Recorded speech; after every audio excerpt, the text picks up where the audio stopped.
800 ఏళ్ల చరిత్ర కలిగిన పురాతన శివాలయం అది. ఆ గుడిలో గుప్త నిధులున్నాయన్న పుకారు కూడా అప్పటి నుంచే ఉంది. కానీ దైవంపై భయంతో ఎవ్వరూ ఏ నిధి జోలికి వెళ్లే సాహసం చేయలేదు. కాలం మారింది, రాజులు పోయారు, రాచరికం పోయి ప్రజాస్వామ్యం వచ్చింది.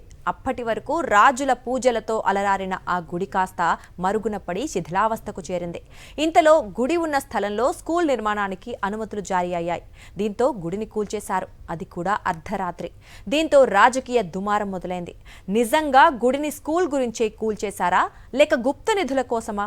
స్థానికులు ఏం చెప్తున్నారు? Let's watch the Sakshi ground report. 800 ఏళ్ల చరిత్ర కలిగిన కాకతీయుల కాలం నాటి అతి పురాతన ఆలయం స్కూల్ నిర్మాణం పనులు చేస్తోండగా నేలమట్టం అవటం తీవ్ర దుమారం లేపింది. ఒకవైపు రాజకీయంగా ఆరోపణలు వస్తుంటే మరోవైపు అనేక అనుమానాలు రేకెత్తుతున్నాయి. అద్భుతమైన హెరిటేజ్ సంపదను మట్టిపాలు చేసిన క్రిమినల్స్ కఠినంగా శిక్షించాలని డిమాండ్ చేస్తూ రాష్ట్ర వ్యాప్తంగా హిందూ సంఘాలు కన్నెర్ర చేస్తున్నాయి. వరంగల్ జిల్లా ఖానాపూర్ మండలం అశోక్ నగర్లో 226/1 సర్వే నెంబర్లోని 13 ఎకరాల స్థలంలో కాకతీయుల కాలం నాటి అతి పురాతన శివాలయం ఉంది. ఇక ఆ స్థలంతో పాటు పక్కనే ఉన్న సైనిక్ స్కూల్ స్థలం మరో 17 ఎకరాలు కలుపుకొని మొత్తం 30 ఎకరాల్లో ఇంటిగ్రేటెడ్ స్కూల్ నిర్మాణం చేపట్టాలని నిర్ణయించారు. స్కూల్ నిర్మాణం కోసం భూమి చదును జరుగుతోంది. ఈ క్రమంలోనే 800 ఏళ్ల చరిత్ర కలిగిన శైవ క్షేత్రాన్ని సంబంధిత కాంట్రాక్టర్ జేసీబీతో నేలమట్టం చేయించారు. అలా ఒక్క రోజులోనే అతి పురాతన శిల్ప సంపద మట్టిలో కలిసిపోయింది. ఈ ఆలయం క్రీస్తు శకం 1231 సంవత్సరంలో నిర్మించినట్లు శాసనాల ద్వారా తెలుస్తోంది. గణపతి దేవుడి పరిపాలనా సమయంలో నిర్మాణం జరిగింది. ఆలయ పరిరక్షణ కోసం చుట్టూ అతిపెద్ద రక్షణ వలయం, మట్టి కట్టను నిర్మించారు. కానీ అర్ధరాత్రి జేసీబీతో ఈ అతి పురాతన ఆలయాన్ని నేలమట్టం చేసేసి మట్టి కట్టను తవ్వి ధ్వంసం చేసేశారు. ఇక దీనిపై మరింత సమాచారం మా ప్రతినిధి శ్రీధర్ అందిస్తారు. 800 ఏళ్ల క్రితం కాకతీయులు నిర్మించిన శైవక్షేత్రం ఇది. అతి పురాతనమైన ఈ క్షేత్రాన్ని కొన్ని వందల సంవత్సరాల పాటు కూడా భక్తులు సందర్శించిన సందర్భం ఉంది. అయితే ఈ శివక్షేత్రమే ఇప్పుడు వరంగల్ జిల్లాతో పాటు తెలంగాణ రాజకీయాల ప్రకంపన లేపుతుంది. ఎందుకంటే రాజకీయ దుమారం లేపుతుంది. ఇటు బీఆర్ఎస్, బీజేపీ కావాలనే రాష్ట్ర ప్రభుత్వం ఈ విధంగా చేసిందని చెప్తున్నారు. అయితే ముఖ్యానికి ఇక్కడ ఇంటిగ్రేటెడ్ స్కూల్కు 30 ఎకరాలు కేటాయించారు. దాంట్లో 10 ఎకరాలు 12 ఎకరాలు ఇక్కడ దేవాలయం సంబంధించిన జాగాను కేటాయించారు. అయితే కాంట్రాక్టర్ తప్పిదంతో ఇది జరిగింది. అంత ముందే దీన్ని గతంలో అనేక సార్లు కూడా దీన్ని గుప్త నిధుల కోసం తవ్వారని చెప్పి రాష్ట్ర ప్రభుత్వం చెప్తుండగా ఇది మాత్రం కేవలం కావాలనే ఈ స్కూల్ కోసం మాత్రమే దీన్ని తొలగించారని చెప్పేసి ఇక్కడ బీజేపీతో పాటు బీఆర్ఎస్ నేతలు, ఇక్కడ భక్తులు కూడా చెప్తున్నారు. ఇక్కడ స్థానికులు ఏమనుకుంటున్నారో కూడా తెలుసుకునే ప్రయత్నం చేద్దాం. ఎందుకంటే స్థానికులకు మాత్రమే దీని మీద ఆ సమాచారం ఉంటుంది. గతంలో ఇది పూజలు ఎన్ని ఏళ్ల క్రితం జరిగింది, ఏం జరిగిందనే అవగాహన ఉంటుంది. కాబట్టి ఇక్కడ లోకల్ ఖానాపురం చెందిన ఉన్నాడు వినయ్ రెడ్డి గారు. వినయ్ రెడ్డి గారు చెప్పండి, అసలు ఏం జరిగింది? శివాలయం ఉందని అందరికి తెలుసు. దీన్ని మట్టికోట శివాలయం అని అంటాం మనందరం కూడా. సో ఈ ప్రాంతంలో ఇంటిగ్రేటెడ్ స్కూల్ వచ్చిందని చెప్పి మాకు సమాచారం ఉన్నది. మేము కూడా హర్షం వ్యక్తం చేసినాం. ఎందుకంటే మాకు గుడి కావాలి, బడి కావాలి, దాంట్లో ఎటువంటి ఇబ్బంది లేదు. అయితే నెక్స్ట్ డేనే మాకు తెలిసిన సమాచారం ఏంటంటే రాత్రికి రాత్రి 12 గంటలకు ఒక జేసీబీ వచ్చి గుడి గులగొట్టింది అని చెప్పి మాకు సమాచారం అందింది. సో సమాచారం అందిన క్రమంలోనే నెక్స్ట్ డే ఎమ్మెల్యే గారు, కలెక్టర్ గారు అందరు ఇక్కడికి విజిట్ చేసిండ్రు. విజిట్ చేసినప్పటికి నేను విజువల్గా చూస్తున్నాను, అరే గుడి కూలగొట్టిండ్రు, చెట్లు ఉన్నాయంటే మాకు చిన్నతనం నుండి మాకు తెలిసింది ఏంటంటే ఈ మట్టి గుట్ట శివాలయం దగ్గర చెట్లు ఉన్నమాట వాస్తవమే. కానీ గుడి పక్కన కానీ ఇక్కడ కూడా చెట్లు, ఇక్కడ మీరు కూడా చూడొచ్చు, సాఫ్ నేల ఇది. సో 12 గంటల ప్రాంతంలో, 1 గంటల ప్రాంతంలో కూలగొట్టాల్సిన పని అంత అవసరం కూడా లేదు. ఎందుకంటే మీరు బడి కొట్టాలనుకున్నప్పుడు బాగా చెప్తూ తెల్లారగట్ల చేయండి, అందరం హర్షం వ్యక్తం చేస్తాం. దాంతో పాటుగానే మీరు ఈ గుడిని కూడా చూస్తే అన్న, ఇది కూలగొట్టడం అంటే ఇట్లా టచ్ చేస్తే పడిపోవడం. మీరు అక్కడ చూస్తే ఎక్కడ చూసినా సరే దీన్ని కూలగొట్టలేదని కావాలని చేసిండ్రు. చేసేది ఏంటంటే మా అనుమానం కూడా ఏంటంటే, మీరు లోపలికి ఇట్లా చూసినట్టయితే అక్కడ ఒక 10-12 ఫీట్ల బొక్కెనతో గుంత తీసినట్టు ఉండదు. అది తీయాల్సిన అవసరం ఏమున్నదన్న? గుడి కూలగొట్టాలి, కామ్గా వెళ్ళిపోయింది అనుకుందాం. అంటే దాన్ని 100% మా అనుమానం కూడా, ఇది మా అనుమానం కాదు, 100% ఫ్యాక్ట్ అది. ఎందుకంటే ఇది 800 నాటి పురాతనమైన శివాలయం. ఇక్కడ ఖచ్చితంగా ఎప్పటి నుంచో సమాచారం ఉన్నది. అందరు కూడా అనుకోవడం వినికిడి, అరే ఇక్కడ గుప్త నిధులు ఉంటాయి. సో వీళ్ళు ఏం చేసినారు, బడిని అడ్డు పెట్టుకొని ఆ ఏదైతే కాంట్రాక్టర్ చేసిండ్రా, అధికార ప్రభుత్వం చేసిందా అనేది కూడా క్లారిటీగా మేము చెప్పలేం. చూస్తే మాత్రం ఎవరు చూసినా, మీరు కూడా ఇందాక చూసినారు, అది బాజాప్తుగా గుప్త నిధుల కోసం తవ్వినారు. బాబురావు గారు ఆర్కియాలజిస్ట్, కలెక్టర్ గారు కూడా ఒక లెటర్ రాసినారు. ఏమని? మేడం ఇది ఖచ్చితంగా కూలగొట్టడం కాదు, ఇది గుప్త నిధుల కోసం తవ్విండ్రు అని కలెక్టర్ గారికి రిప్రజెంటేషన్ ఇస్తే కూడా ఇప్పుడు కూడా కలెక్టర్ గారు దాని మీద స్పందించలేరు. ఇక సైనిక్ స్కూల్ నిర్మాణం గురించి తెలిసి గుడి జోడుకు వెళ్లొద్దని ముందుగానే హెచ్చరించినట్లు స్థానికులు చెబుతున్నారు. స్థానికుల అభ్యంతరాలను పట్టించుకోకుండా రాత్రికి రాత్రే జేసీబీలతో గుడిని తవ్వేసి ఇప్పుడు కాంట్రాక్టర్ కథలు చెప్తున్నాడంటూ ఆగ్రహం వ్యక్తం చేస్తున్నారు. శివాలయం అయితే ఏదైతే ఉందో పురాతన కాలం నాటి శివాలయాన్ని మాత్రం టచ్ చేస్తే బాగోదు, అభివృద్ధి పేరు అని చెప్పి ఇదైతే ధ్వంసం చేయకముందు 15 రోజుల ముందే నేను పేపర్ స్టేట్మెంట్ ఇవ్వడం కూడా జరిగింది.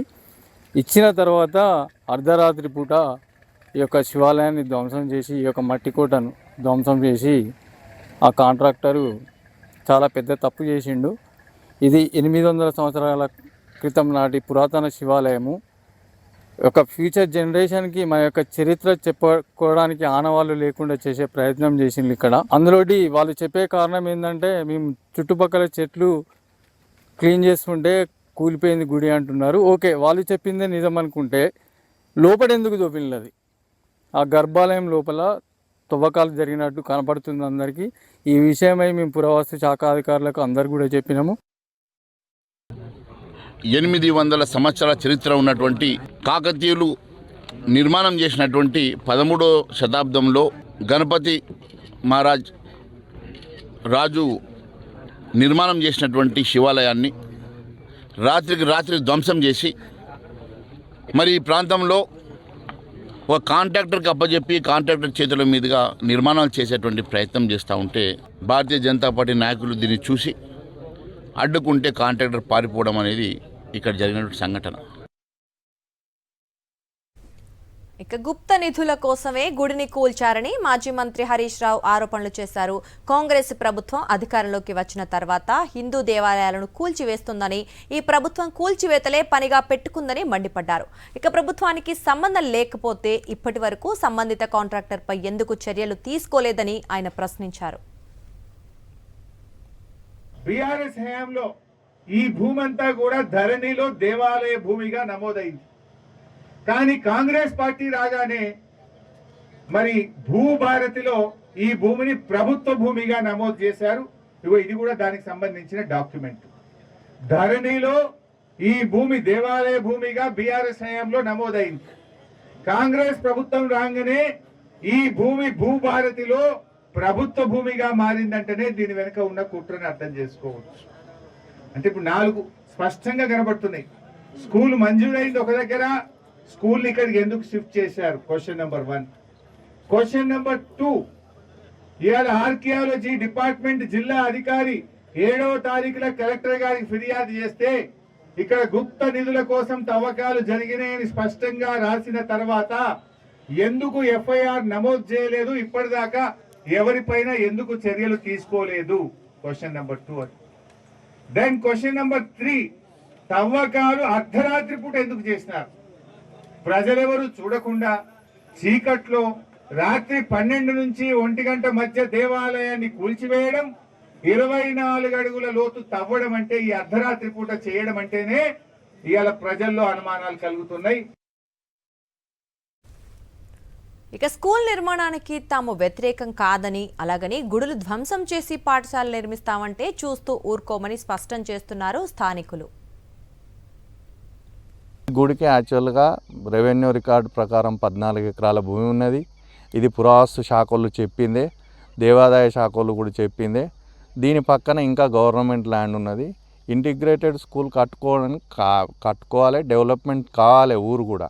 కానీ దాంతోపాటుగా ఉన్న గుడిని అట్లనే ఉంచి దాన్ని బాగు చేస్తే అయిపోయేదానికి మొత్తానికి శిథిలావస్థకు తీసుకొచ్చి దాన్ని పడగొట్టి దాన్ని ఇబ్బంది అంటే మొత్తానికే గుడే లేకూడదు ఈడ అనే ఆనవాళ్ళు తీసుకురావడం మంచిది కాదు. కాబట్టి దాన్ని మళ్ళీ పునర్నిర్మించి దాన్ని పూజలు చేసుకుంటూ ఇంటిగ్రేటెడ్ స్కూల్ కూడా పక్కన కట్టండి, దానికి కూడా డెవలప్మెంట్ ఉంటుంది. తీవ్ర వివాదాస్పదంగా మారిన గుడి కూల్చివేతపై జిల్లా కలెక్టర్ సత్యశారదాదేవి స్పందించి గుడి కూల్చిన ప్రదేశాన్ని సందర్శించారు. అదే ప్రాంతంలో తిరిగి గుడి నిర్మాణం చేపడతామని హామీ ఇచ్చారు. కానీ అటు బీజేపీ శ్రేణులు, ఇటు బీఆర్ఎస్ ఆందోళనలు మాత్రం విరమించడం లేదు. గత వారం రోజుల నుండి జరుగుతున్న పరిణామాలను నిశితంగా పరిశీలించిన వరంగల్ కలెక్టర్ ఇది హెరిటేజ్లో ఉంది కాబట్టి దీన్ని పునర్నిర్మాణం చేసే విధంగా టెండర్ కాల్ ఫర్ చేస్తాం. దీన్ని కేవలం ఇది యాదృచ్ఛికంగా కోఇన్సిడెంటల్గా జరిగింది. కేవలం స్కూల్ కోసం నిర్మాణం తవ్వుతుంటేనే చెట్లు ఉండడం వల్ల గుర్తించలేకపోయామని చెప్పేసి అధికారులు ప్రభుత్వం చెప్తున్నది. అయితే ముఖ్యంగా మాత్రం ఇతర ప్రతిపక్షాలు మాత్రం కావాలని చేశారు, గుప్త నిధుల కోసం చేశారంటూ ఆరోపణలు చేస్తున్నారు. అయితే వాళ్ళ ఆరోపణలలో నిజం లేదని చెప్తూనే ఎట్టి పరిస్థితిలో కూడా దీన్ని పునర్నిర్మాణం చేస్తాం. అదేవిధంగా ఇంటిగ్రేటెడ్ స్కూల్ కూడా నిర్మాణం చేస్తాం. దీని యొక్క ఏదైతే హెరిటేజ్లో ఉన్న పాత నిర్మాణం ఎలా ఉందో దాన్ని అదేవిధంగా నిర్మాణం చేసే ప్రయత్నం చేస్తామని చెప్పేసి కలెక్టర్ చెప్తున్నారు. ఏదేమైనప్పుడు కూడా రాజకీయంగా కొద్దిగా దుమారం లేపిన తర్వాత అది కొద్దిగా సదుముని చెప్పచ్చు. ఎందుకంటే కలెక్టర్ హామీతోటి ఎవరు కూడా దీన్ని కాంట్రవర్సల్ చేసే ఆలోచన లేదు కాబట్టి ఇప్పుడు మాత్రం సద్దుమణిగింది. దీన్ని త్వరలో టెండర్ కాల్ ఫర్ చేస్తారని ఎదురు చూస్తున్నారు. రామరాజ్తో శ్రీధర్ రెడ్డి, సాక్షి న్యూస్, అశోక్ నగరం, వరంగల్.